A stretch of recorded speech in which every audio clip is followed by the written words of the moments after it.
ನಮಸ್ಕಾರ ಶಿವಮೊಗ್ಗ. ನೀವೀಗ ನೋಡ್ತಾ ಇರೋದು ಮಲ್ನಾಡ್ ಅಂತ ಹೇಳಿದ್ರೆ ನಿಮಗೆಲ್ಲ ಆಶ್ಚರ್ಯ ಆಗ್ಬೋದು. ಇದು ಯಾವುದೇ ಉಪನದಿ ಅಲ್ಲ, ಇದು ಮಲೆನಾಡಿನ ಜೀವನದಿಯಾಗಿರ್ತಕ್ಕಂತಹ ತುಂಗಾ ನದಿ. ಸಾಕಷ್ಟು ವರ್ಷಗಳಿಂದ ತುಂಗೆ ತುಂಬಿ ಹರಿತಾ ಇದ್ಲು, ಆದರೆ ಇವತ್ತು ತುಂಗೆಯ ಒಡಲು ಬತ್ತಿದೆ. ಇದನ್ನ ಬರಗಾಲ ಅಂತ ಕರಿಬೇಕೋ, ಮಲೆನಾಡಿನ ಅಳಿವು ಅಂತ ಕರಿಬೇಕೋ ಗೊತ್ತಾಗ್ತಿಲ್ಲ.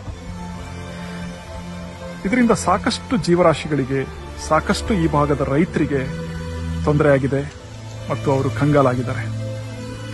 ಇದಕ್ಕೆ ಕಾಡು ಕಡಿದಿದ್ದು ಕಾರಣ ಆಗಿರ್ಬೋದಾ, ಮರಳು ಗಣಿಗಾರಿಕೆ ಕಾರಣ ಆಗಿರ್ಬೋದಾ ಗೊತ್ತಿಲ್ಲ.